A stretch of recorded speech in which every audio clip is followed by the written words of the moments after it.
Hello everyone, this is Karan Orha and I welcome you again in Oratex. Today we are going to understand the Endianness.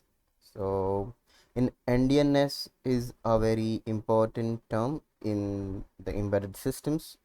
Why? Because if suppose your microcontroller, you are programming in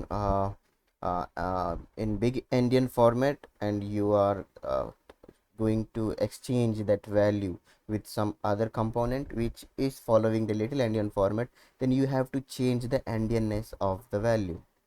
What does that mean? So if suppose there are 4 byte value and it is like this, okay, and when you will provide this, so it won't, if you will provide it as it is to the another component, some another memory, so maybe if it is not following the same endianness, then it will go like this. Okay, so for that purpose what you have to do, you have to send it in this manner. You have to change the endianness by yourself, so when you will send it to the other component, then it will automatically get stored in this manner. So this is what the endianness means. This is very important. So there is big endian and little endian. These two endianness are there. Little endian follows the least significant byte first, and the big endian follows the maximum significant byte first, max significant byte. So this is the concept of the endianness. So how we deal with this, that we are going to understand here. Okay, so first of all, let's save this uh, project. So Endianness.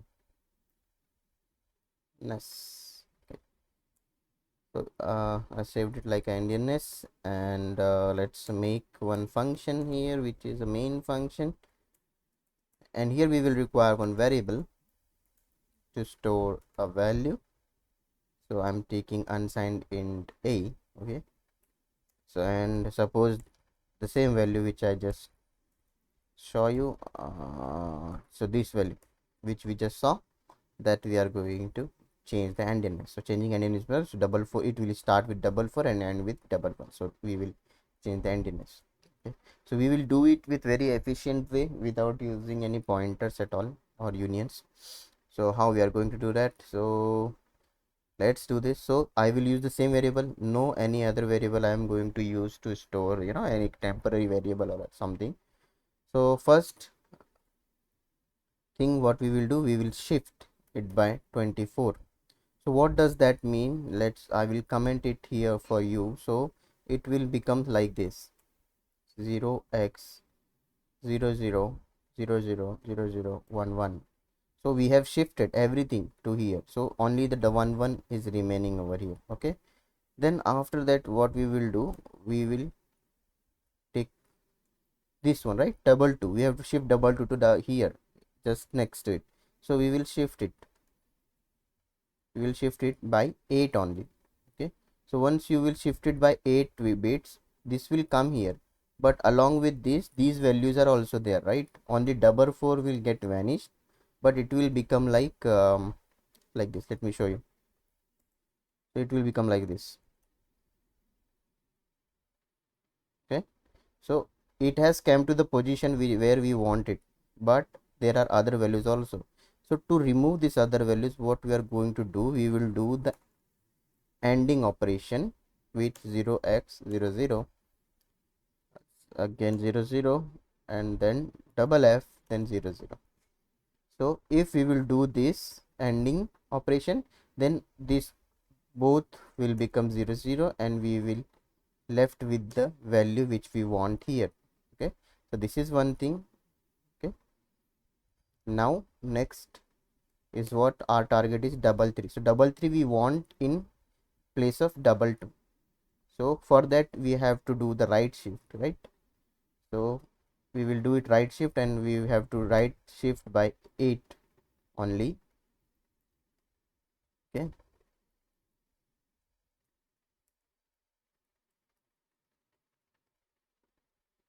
so what happens if we do this? Let's check in. So if we do this, so 1 1 will get vanished, 2 2 3 3 4 4 0 0. This is how it will look. But we can see 2 2 and 4 4 currently we are not interested with them, we are only interested with the double 3. So what we will do, we will do the ANDing operation here also, and here what we require, we will keep only that, and we will do the 0 0 everything else, rest of the bits. So it will only keep double 3 over here, and it will make other bytes 0 0. Okay, same thing we will follow here also. So here we will do it with the 24. Okay, and if we will do it 24, what happens, it will take 24, it will shift it by 24, and it will become like 44 0 0 0 0 0 0. It will become like this. So no need to do any ANDing operation here also, because these are the zeros only, but for safe side, if you want, you can do the ANDing operation here and as well as here also.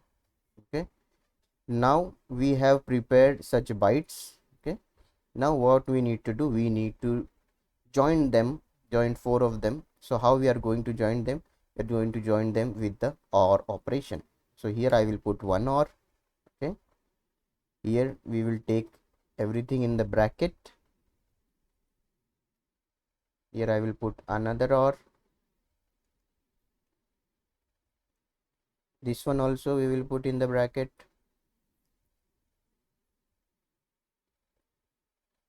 This one will also we will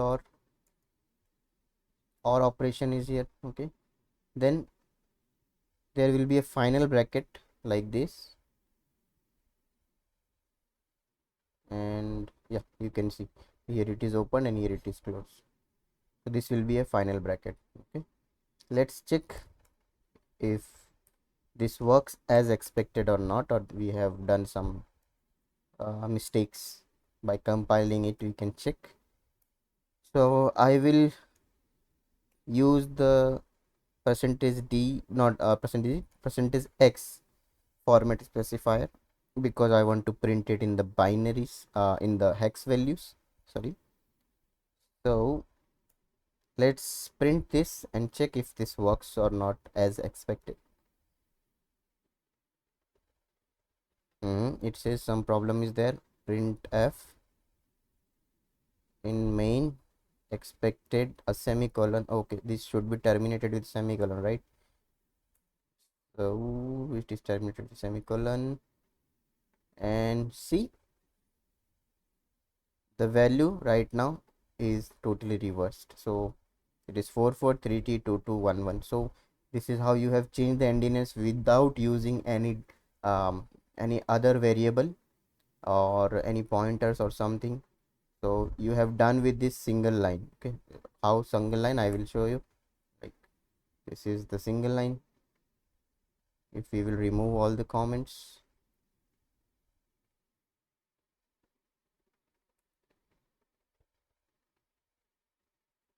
so yeah, so this is how we have done it. By using just single line operation, we have changed the endianness. So remember, this is very important in field of embedded, that you supposed to change the endianness of any variable, and if you are able to do it in this efficient way, then I think you are going to make a very optimized solution for your project. So that's all from my side. I hope you learned something from this, and if you like this channel, then please subscribe it, share it with your friends, and comment down if you have any queries. I would like to come and reply you. And okay, see you in next lecture.